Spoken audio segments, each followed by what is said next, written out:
bienvenidos a su programa Platicando con TVIA esta tarde de lunes. Y bueno, pues ¿qué noticias tenemos? Pues lo que ocurrió en la mañana, el lunes negro, la situación en la que estamos, pues que llegó el dólar a los 19 pesos con 8 centavos y pues estamos en una situación que ya raya en lo preocupante. El euro estuvo en 21.30 y tantos, 21.32 y esto pues ya habla de algo que nos está generando un verdadero problema. Al principio se decía que el alza del dólar, bueno, pues era algo que estaba ocurriendo en todo el mundo, que era normal por la situación que estaba pasando en China. México, de hecho, era de las monedas, el peso mexicano era de las monedas que menos se habían devaluado. Sin embargo, pues la situación ya no es controlable y eso ya está pegando en la inflación del país, algo que es la misión de Banco de México controlar, y entonces Banco de México ya salió a alertar del riesgo que tenemos. Consecuencia de toda esta situación, de lo que se vivió la semana pasada y el clímax que se vivió hoy en la mañana, bueno, hay cambios en el gabinete que parecen de cambios de emergencia.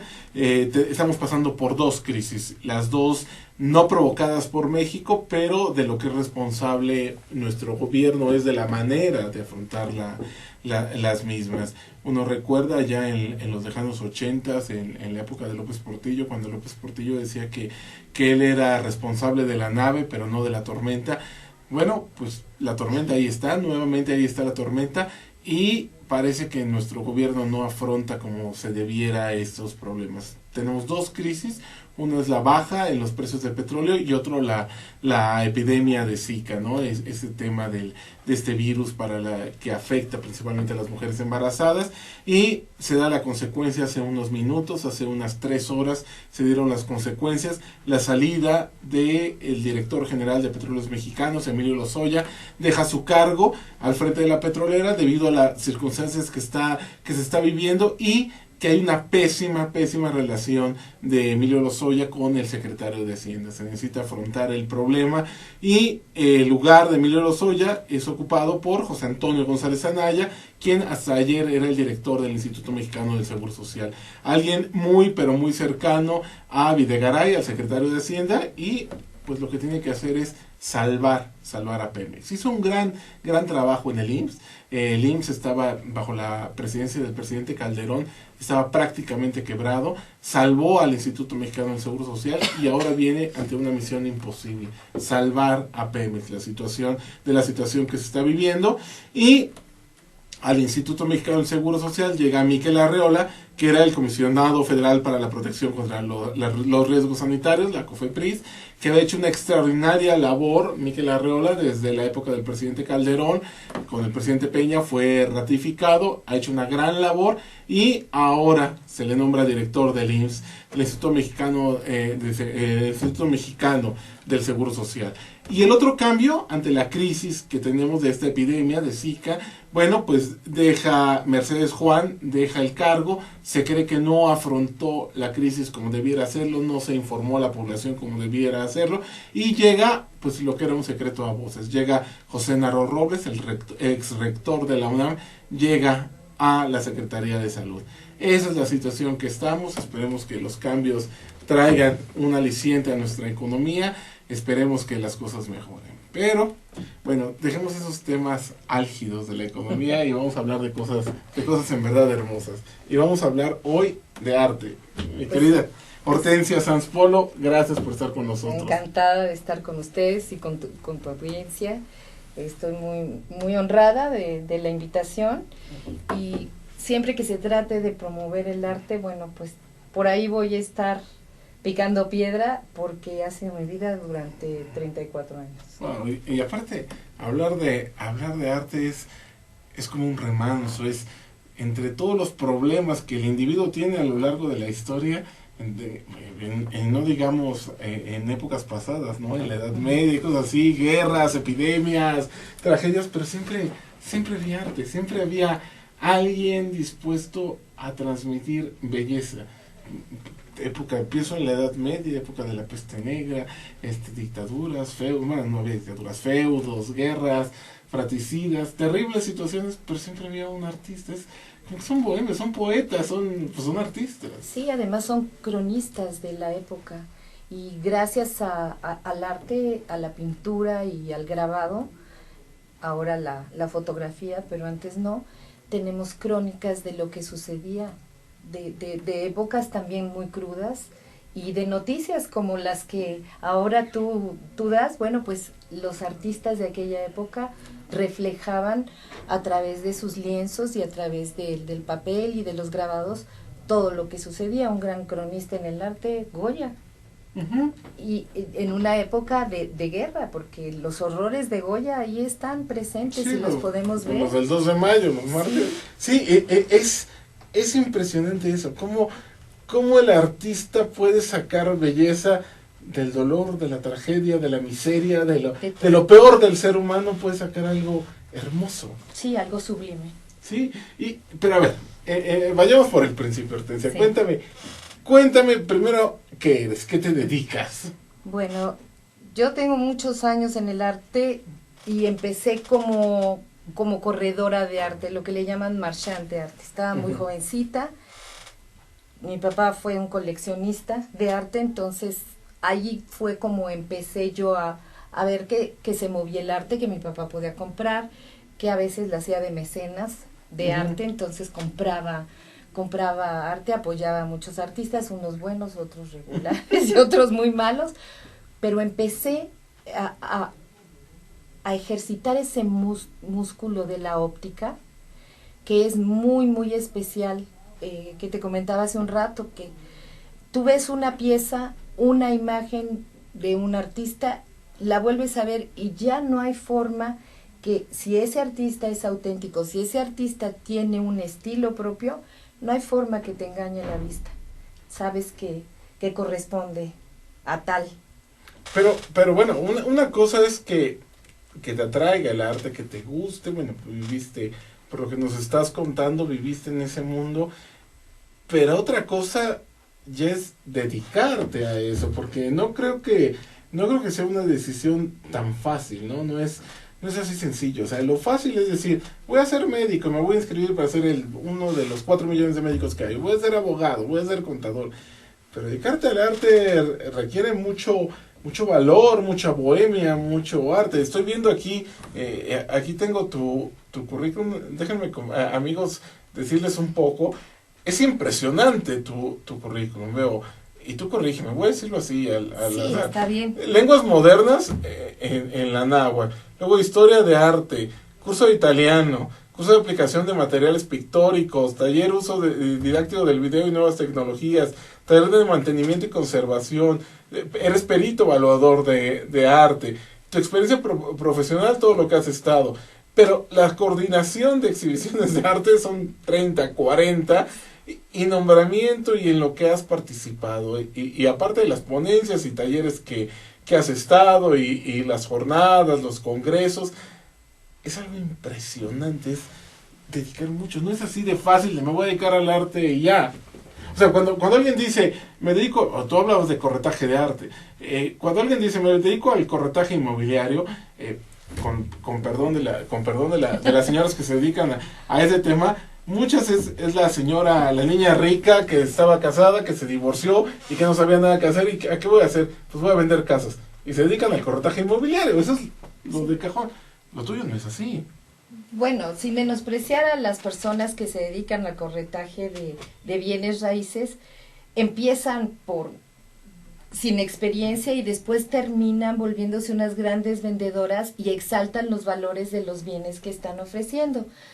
Aquí en el arte pues se hace lo mismo, se exaltan estos valores y después de tanto tiempo la verdad es que no sabría, sí me gusta realizar muchas cosas, pero realmente lo mío, mi vida, o sea, en todo el tiempo veo arte y vivo para el arte porque es muy difícil zafarte de una situación así de que no lo relaciones con el arte. Todo el tiempo estás relacionando prácticamente todo con el arte.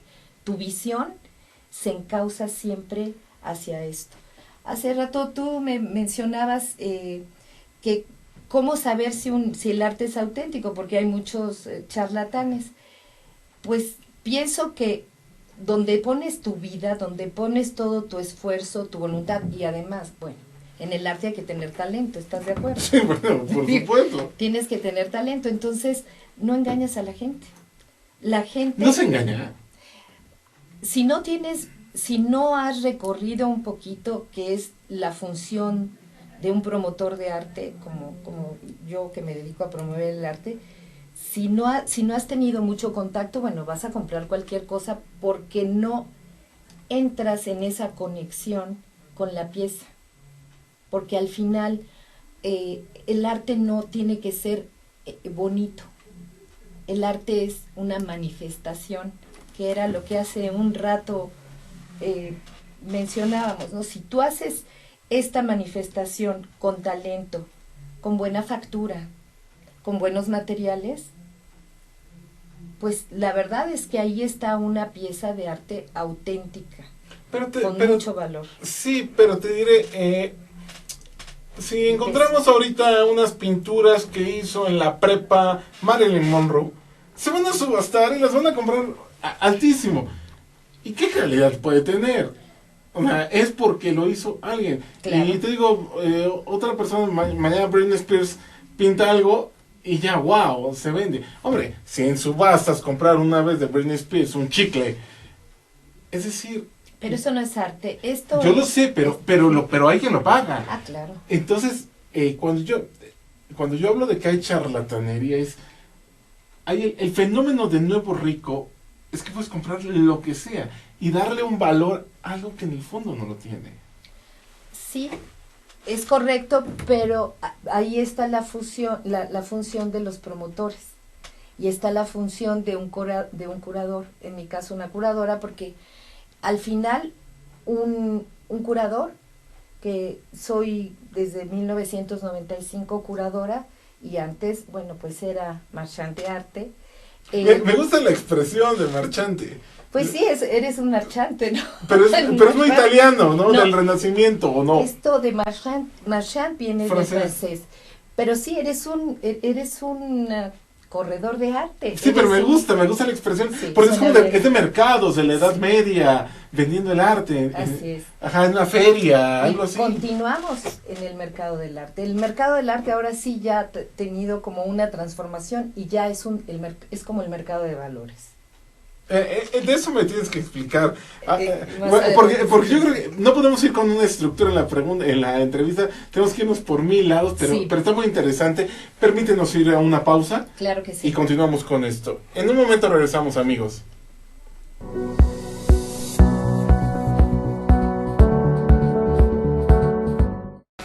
En Deiman contamos con 3 centros de distribución en México, ubicados en las ciudades de Guadalajara, Puebla y México. Distribuimos al interior de los Estados Unidos por medio de un centro de distribución ubicado en la ciudad de El Paso, Texas. Atendemos Centro y Sudamérica con apoyo de nuestro centro de distribución en Lima, Perú. Actualmente, comercializamos nuestros productos en España a través de nuestro distribuidor ubicado en Madrid, lo que nos permite ser una empresa de talla internacional, dispuesta a servirle y brindarle asesoría para el óptimo uso de nuestra amplia gama de productos. Cabe destacar que todos los productos elaborados en Deiman se fabrican con ingredientes aprobados por la Secretaría de Salud en México y FDA en Estados Unidos. Contamos con capacidades operativas, certificados kosher, programas de buenas prácticas de manufactura, controles de saneamiento, sistema de atención a quejas y reclamaciones, seguridad industrial, auditorías internas y un programa de trazabilidad y recuperación de producto. Deiman, proveedores de color y sabor por excelencia. ¿Y tú, conoces Astele? Astele es una televisora por internet con diferentes contenidos empresariales, emprendedores, deportivo, sociales, juveniles, infantiles, Nosotros somos Astele.tv.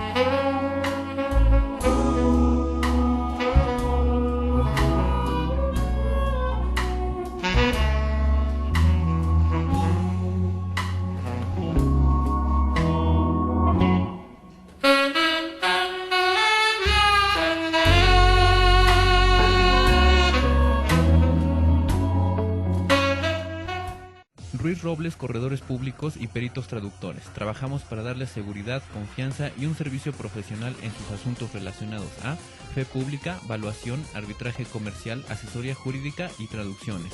Para nosotros lo más importante es su satisfacción, brindándole además la asesoría jurídica necesaria en su negocio, con un equipo de profesionales capacitados para prevenir y resolver situaciones de riesgo en su empresa. Le aseguramos una asistencia profesional personalizada y humana a quien consideramos más importante, el cliente, porque las oportunidades pequeñas son el principio de las grandes empresas.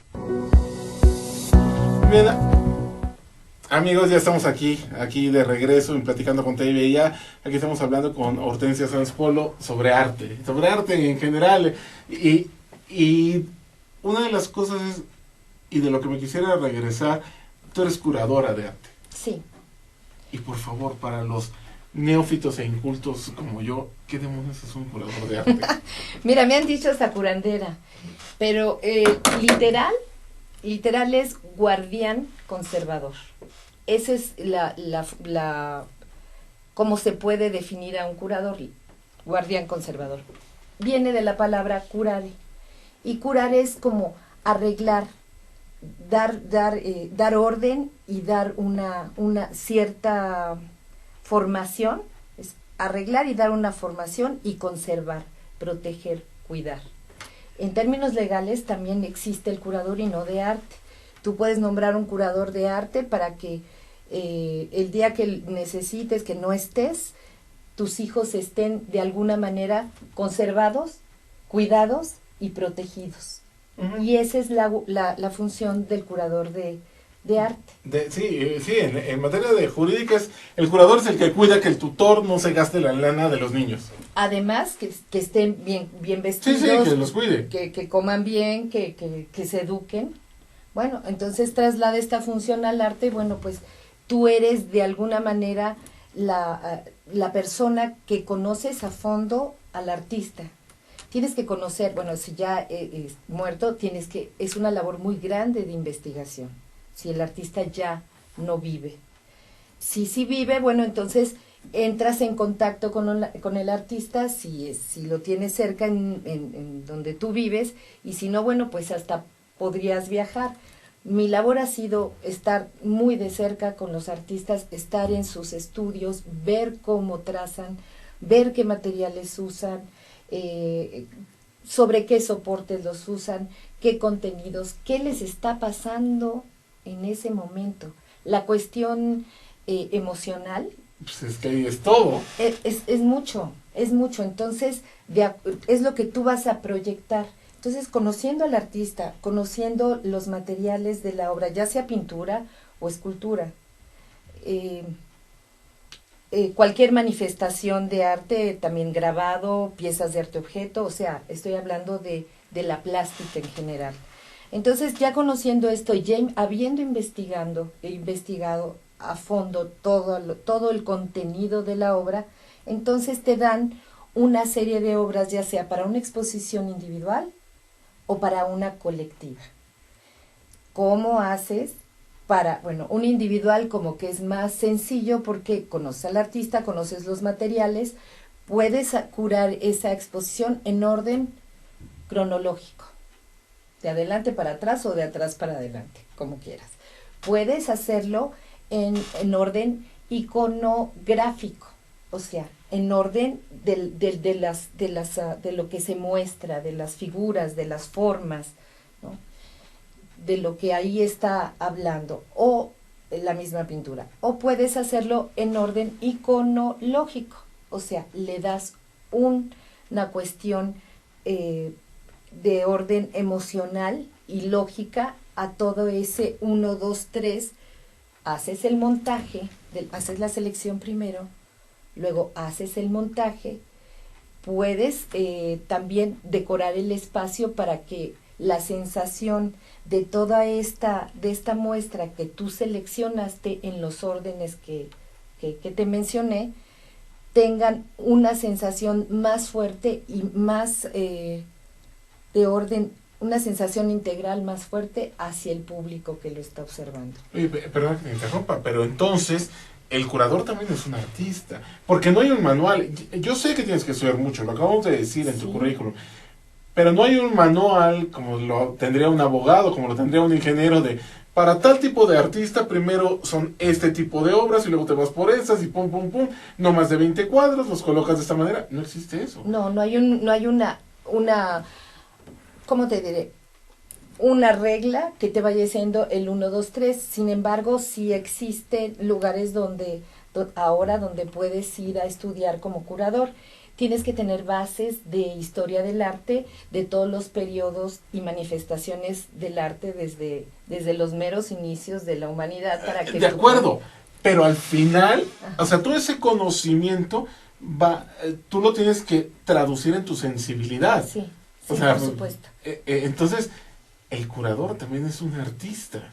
Podríamos llamarle también artista porque engloba toda esa manifestación del artista en un espacio y se lo da a catar al público, ¿sí? Claro. A que lo viva. De hecho, puedes jugar con las sensaciones, con las luces, un poco de sonidos, música que no altere tampoco la temática de la obra que estás montando. Haces el montaje, ves las alturas, puedes soltar hasta aromas. Pero entonces voy más allá. Sí. Pienso y siendo un total ignorante del arte, pienso en personajes como Van Gogh, como Picasso. Ellos no pintaban para un público. Ellos pintaban por una sensación que tenían. El caso más típico es Van Gogh. Van Gogh, toda su locura, todo lo que sufría, lo plasmaba en el lienzo. Y bueno, no sabía lo que iba a ocurrir después. De hecho, no ocurría cuando él vivía. Sí. En cambio tú, hijo, se me hace complicadísimo. Por una parte, tienes que estudiar al artista, meterte en su mundo, intentar sentir como él para comprender la obra. Pero a la vez, tienes que entender al mercado, tienes que entender qué le gusta a la gente. Van Gogh le valía gorro a la gente. Y por eso le fue como le fue en la vida. Pero ya después, Van Gogh es multimillonario muerto, pero no vivo. Sí. Picasso sí lo disfrutó, pero les valía a la gente. Tú no. Tú tienes que preocuparte por el artista y por el público. Sí. Desde épocas, la verdad, en la historia sí había mecenas en el arte. Muchos reyes en la corte apoyaban a sus artistas y pintaban todas las escenas que ellos deseaban. Los pintaban a ellos muy guapos, a toda su familia, comiendo, andando a caballo, los glorificaban. Y bueno, pues esos artistas tenían la fortuna de contar con aquellos reyes que los apoyaban.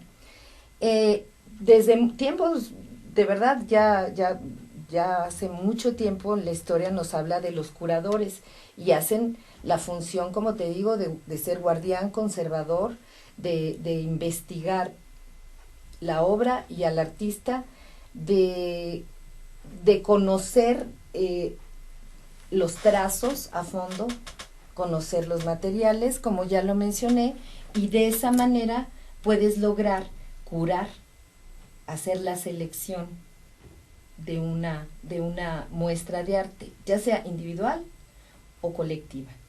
Otra cosa que es muy importante, una vez que ya tengas todo ya seleccionado, montado con todo lo que tú quieras incluir que no altere tampoco la función de la obra, porque allí el actor principal es la obra. Entonces tú le das un ambiente, le das una atmósfera, cuidas la altura a la que va a estar, haces también performance para que la obra destaque más. Puedes hacer muchísimas cosas alrededor de una muestra que ya llega curada a un museo o a una galería, a cualquier institución de arte, pues ahí estuvo detrás el curador haciendo toda esta función, hasta, bueno, pues obviamente hace la museología. A ver, ahorita me explicas de la museología, pero a ver, sigo no es sin entender, sigo admirado.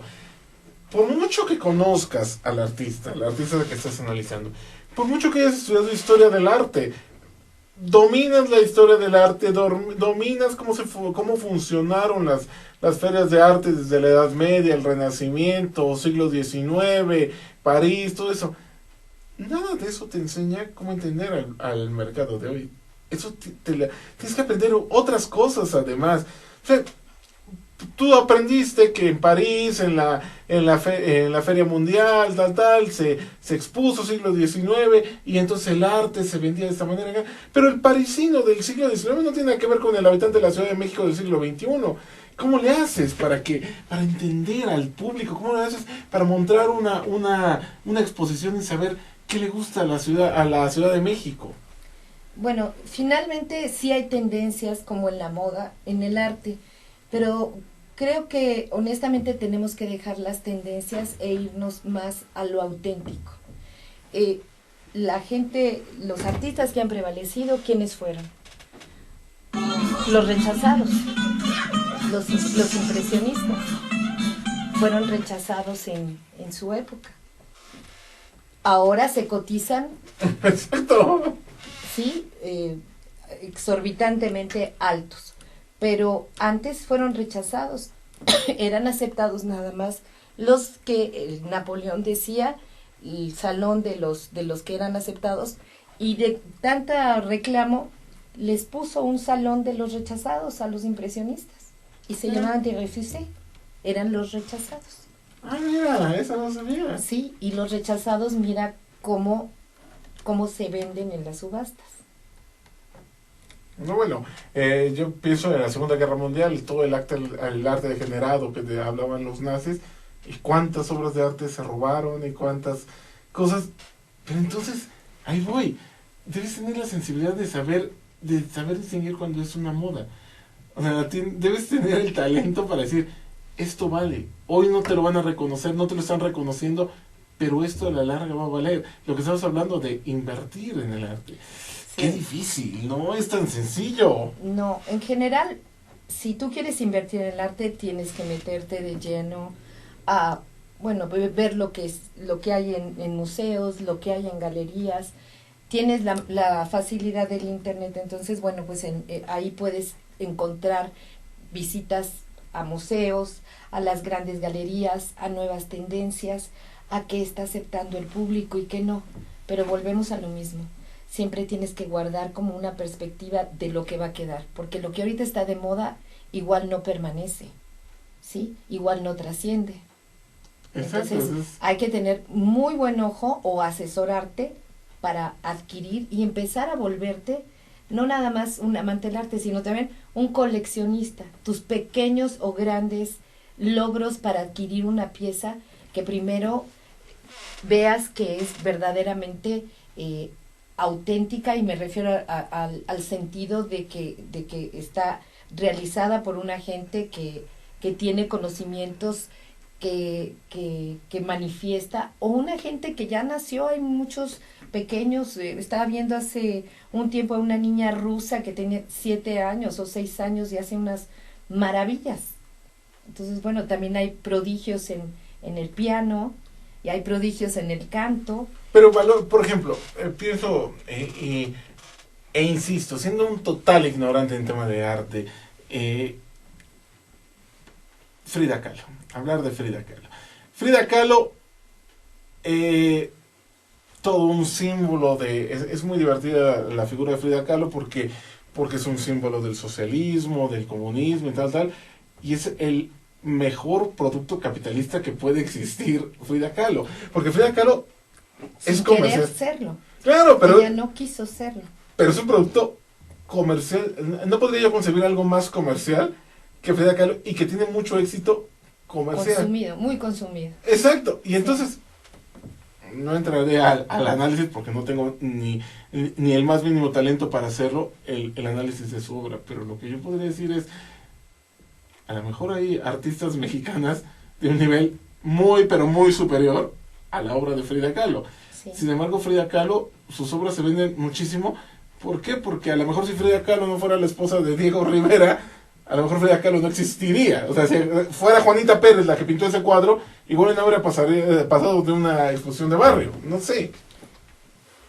Lo que sucede en el arte es muy complejo porque sí se envuelve en la atmósfera en la que Frida estaba. Frida estaba inmersa en una atmósfera de arte, era hija de un gran fotógrafo y los fotógrafos también son artistas. Una mujer que sufrió muchísimo, evidentemente que sí pesa que haya estado al lado de Diego, viendo cómo Diego con esa genialidad se manifestaba en el arte, seguramente ella teniéndolo cerca, lo que manifestó Frida y que es muy fuerte y que tiene mucho poder es ese sufrimiento que manifestó a través de su expresión artística. Entonces, eso lo convierte en arte, porque cuando tú eres auténtica en tu expresión de dolor, de injusticia, de tantas cosas que han manifestado y que han representado a través de la historia, después de la revolución, todos los grandes del muralismo, pues representaron, ¿qué representaron? Dolor, injusticia, Diego obsesivo, compulsivo para representar la época de la historia, de la conquista. De acuerdo, pero Frida Kahlo tiene un valor económico en sus obras muy por encima de las otras pintoras mexicanas, y tal vez desde el punto de vista técnico no sea tanta la diferencia. No, desde el punto de vista técnico digamos que es muy naif, muy ingenua su obra, pero cualquier manifestación del arte que sea auténtica, aun y cuando no sea tan bella o no sea bella, es arte. Son muchas cosas las que tienes que tomar en cuenta. Y si a ti te conmueve, te provoca cualquier cosa, hasta fobia, porque hay artistas que son fóbicos, hasta fobia, ahí hay una manifestación artística. La única cuestión que yo sí no me canso de repetir es que sí sea auténtica, y que tenga de alguna manera una buena manufactura y alguna base de conocimiento, porque no puedes de repente decir ya estoy manifestando el dolor de mi vida y ya lo plasmaste, y no puede ser que te conviertas en un gran artista, o quién sabe si tienes el talento. Que eso me lleva a otro tema, que es la evaluación de arte. Sí. Que me gustaría que nos platicara sobre eso después de una pausa. Claro que sí, con mucho gusto. En un momento regresamos, amigos.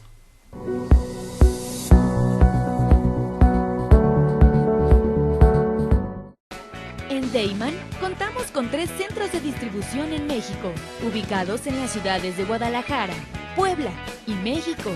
Distribuimos al interior de los Estados Unidos por medio de un centro de distribución ubicado en la ciudad de El Paso, Texas. Atendemos Centro y Sudamérica con apoyo de nuestro centro de distribución en Lima, Perú. Actualmente, comercializamos nuestros productos en España a través de nuestro distribuidor ubicado en Madrid, lo que nos permite ser una empresa de talla internacional, dispuesta a servirle y brindarle asesoría para el óptimo uso de nuestra amplia gama de productos. Cabe destacar que todos los productos elaborados en Deiman se fabrican con ingredientes aprobados por la Secretaría de Salud en México y FDA en Estados Unidos. Contamos con capacidades operativas, certificados kosher, programas de buenas prácticas de manufactura, controles de saneamiento, sistema de atención a quejas y reclamaciones, seguridad industrial, auditorías internas y un programa de trazabilidad y recuperación de producto. Deiman, proveedores de color y sabor por excelencia. ¿Y tú, conoces Astele? Astele es una televisora por internet con diferentes contenidos empresariales, emprendedores, deportivo, sociales, juveniles, infantiles. Nosotros somos Astele.tv.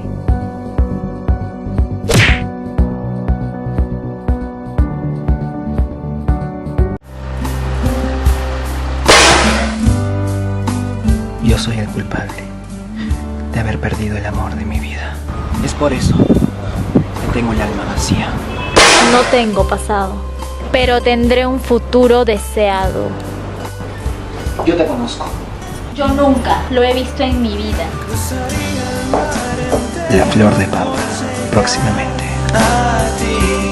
Ruiz Robles, corredores públicos y peritos traductores. Trabajamos para darles seguridad, confianza y un servicio profesional en sus asuntos relacionados a fe pública, valuación, arbitraje comercial, asesoría jurídica y traducciones.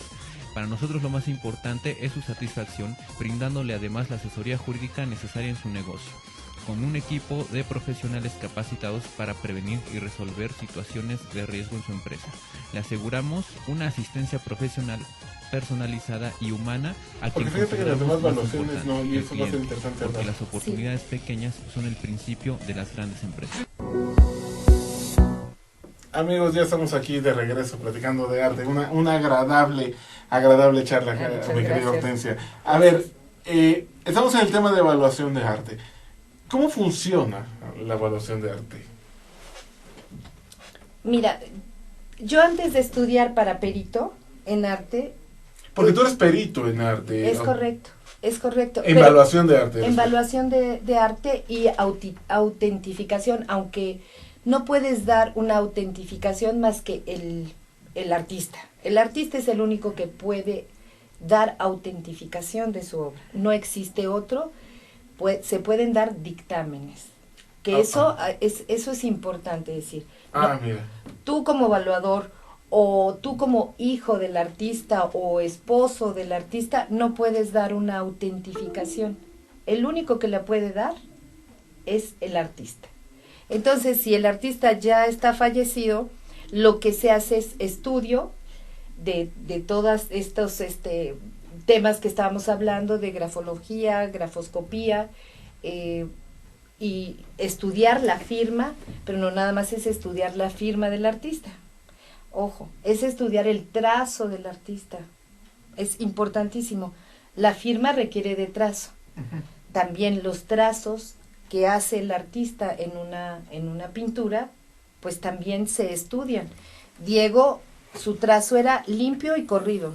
Corrido en todos sus dibujos. Diego delineaba, ¿sí? Entonces, la gente que vea que sabe de la pintura de Diego, lo ve inmediatamente y dice, pues no es Diego. A menos que haya estado borracho. ¿Verdad? Que también puede ser. Que podía ser. Entonces, el que autentifica, que no se dice, más bien dictamina.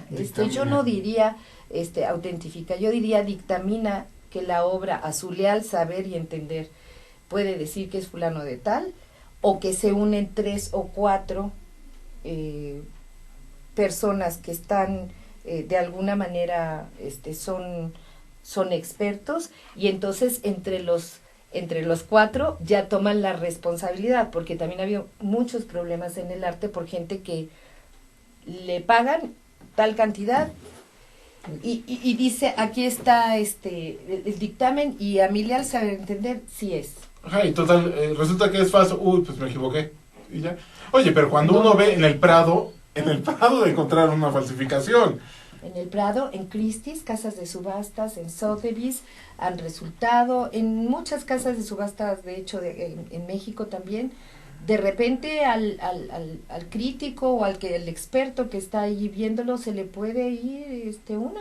O sea, es que no es un tema infalible. No es infalible. Y hay falsificaciones impresionantes. Así es, así hay y falsificaciones impresionantes. Entonces, tú lo que debes de hacer como perito evaluador es dar antecedentes del artista y dar los puntos por los cuales tú consideras que la obra es o que no es. Y das ejemplos de trazos de otras obras del mismo artista. O sea, haces una investigación exhaustiva, tanto de la pieza como de la firma. Fíjate que esto me resulta muy, pero muy interesante en el tema de evaluación, porque hay principios básicos en la evaluación.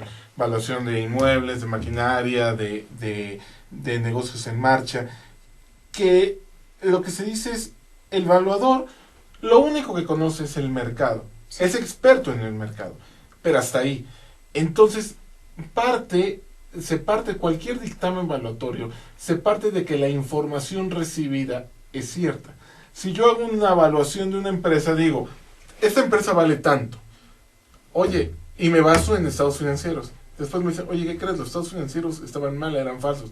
Ah, ya no es mi problema. Yo partí de unos estados financieros.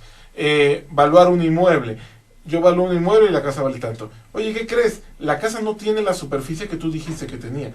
Ah, yo me basé en una escritura. La escritura dijo que tenía, que medía tanto. Partiendo de eso, hice esto. Claro. Una maquinaria. Oye, es que la maquinaria resulta que no sirve. Yo no soy experto en mecánica. Yo agregué un dictamen de un ingeniero mecánico que me dijo que la máquina funcionaba perfecto. Entonces yo dije, ¿cuánto vale? Porque yo soy experto en mercado, no en otra cosa. Sí. Tú me rompes totalmente el esquema con la evaluación de arte. Porque el evaluador de arte, entonces, yo pensaba que al igual que los otros tipos de evaluación, el evaluador de arte decía, suponiendo que la obra sea auténtica, vale tanto. Pero no, el evaluador de arte tiene que ir más y tiene que acreditar.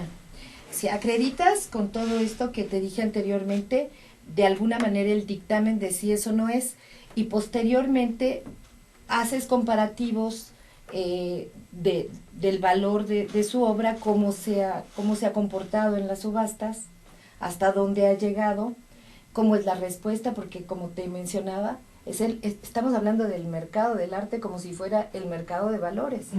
Entonces hace unos días una señora me dice, tengo un cuadro fulano de tal, para no mencionar el nombre del artista. Y entonces me dice, ¿podrías decirme cómo anda en el mercado? Porque yo lo quiero vender, ahora necesito venderlo. Bueno, entonces ahora tienes el apoyo de la tecnología y entonces ves si subasta en el exterior, si ha participado en subastas, en cuánto se ha vendido, si está en galerías también, en cuánto está, tomando en cuenta que la galería también debe tener una ganancia, una utilidad por la venta de obra. Y todo eso es como el termómetro para decirte, bueno, al final, si este cuadro es original y es de una serie que en esta época hizo el artista, porque estás constantemente viendo y viendo y viendo. Entonces, no es que ya te la sepas de todas, pero haces una investigación, a veces es muy fácil, porque estás en el constante ver de cómo se vende la obra, a qué precio se vende. Y si es un autor conocido, pues es mucho más sencillo. Mucho más sencillo. Ahora, si es un autor ya fallecido o un autor anónimo, pues, ¿qué haces con un autor anónimo? Hay mucha obra del siglo XVII y XVIII en el cual algunos hombres del siglo XVIII muy conocidos, Villalpando, los Juárez, los Rodríguez Juárez, muchos de esos artistas de la época de la colonia, pues eran reconocidísimos y firmaban, pero antes de eso, pues hay tantos anónimos y muchos de esos anónimos son mujeres. O sea, las mujeres no podían firmar para empezar, o sea, estaban como un poco devaluadas, pero en los conventos y muchas mujeres pintaban retratos y por eso de repente ves obra anónima. Hay algunos que firmaban, que empezaron a firmar, como te hago mención, y otros que pues no se sentían importantes, no pertenecían a un taller, no pertenecían a un linaje de artistas y entonces no firmaban. Hay otros también, otro tipo de pintura de la colonia que son popular y hay coleccionistas que mueren por la obra popular, les fascina la obra popular de milagritos, cosas muy ingenuas, de que el santo fulano de tal salvó a tu niño y lo reflejas en una pintura en lámina sobre madera. Son espontáneos, personas que sí, firman. Ingenuos y no firmaban, eran anónimos, pero esos también tienen un valor. Claro. ¿Sí? Pero entonces, yo vi una vez un curso de evaluación de arte donde evaluaban por centímetro cuadrado y cosas así. No puede ser así. No. Tiene que ser muchas más cosas. Sí. O sea, la evaluación de arte. Y entonces, voy a dos preguntas antes de concluir el programa. Uh-huh. Uno es, para los coaches empresariales, hemos tenido aquí entrevistados a coaches y yo les decía, hay mucha charlatanería, ahora todo el mundo es coach de algo, y coach de vida, me parece una payasada, pero coach de vida y coach de todo, hay coaches. Sí. Y uno está expuesto a caer con uno de ellos. Tu profesión me parece exactamente al revés. Para dedicarme a lo que tú dices, o sea, yo no me puedo sacar de la manga mañana, soy curador de arte. Pues no, necesitaría, olvídate de los títulos universitarios, la cantidad de estudios que tengo que hacer. No, sí. No es tan fácil blofear en tu profesión. Es mucha estar haciendo este ejercicio. Pero no puedo blofear, no puedo inventar que soy experto sin tener la menor idea, como si en otras profesiones. En otras sí, porque el verbo te ayuda. Exacto, pero, claro. Pero aquí, o sea, de entrada me tengo que saber los nombres de los artistas, para empezar. Sí, y reconocerlos. Bueno, ya olvídate, por lo menos saber los nombres. O sea, no podría blofear. Mi pregunta es, pensaba cómo preguntártelo y te voy a decir, vale la pena dedicarte a curador, pero pues obviamente tú eres curadora y después de tantos años me vas a decir sí. El mercado, hablando del mercado, ¿el mercado reconoce la labor de ustedes, de los curadores? En ciertos ámbitos, sí. En otros, ni siquiera lo toman en cuenta. Simplemente reciben una muestra, tienen ahí a alguien que a través del tiempo la selecciona y la monta, o si no, la selecciona el mismo artista. Y llegas y, pues así como muy elementalmente, montas los cuadros a la altura que sea, con la iluminación que Exacto. sea. Y bueno, pues ya perdió la muestra ese contenido, esa fuerza, ese motivar, esas sensaciones que quieres lograr despertar en el público cuando entras. O sea, esa sensación de que desde que llegas hay una ficha introductoria que te dice el por qué, te da antecedentes, te dice el contenido, te dice por qué, la temática, le da nombre y apellido a la muestra. Se necesita una gran vocación. Sí, definitivo. Ahora, un amor muy grande. Tú eres casada. Sí, sí. ¿Tu esposo qué se dedica? Perdona la indiscreción. No, está al fin bien. que nadie nos escucha. Es ingeniero civil. ¡Dios! ¿Y cómo puedes compaginar? Porque lo tuyo no es así de que me dedico 2 horas al día a esto, ¿no? Yo creo que requiere mucho trabajo, mucho estudio. Investigación. Sí. ¿Cómo compaginas eso? Bueno, tengo la fortuna de vivir con un hombre con una gran sensibilidad y mucha, además de sensibilidad, gusto por el arte. Entonces la compaginamos muy bien. Él le gusta leer, sabe muchísimo de historia y tiene esa sensibilidad por las disciplinas del arte, la literatura.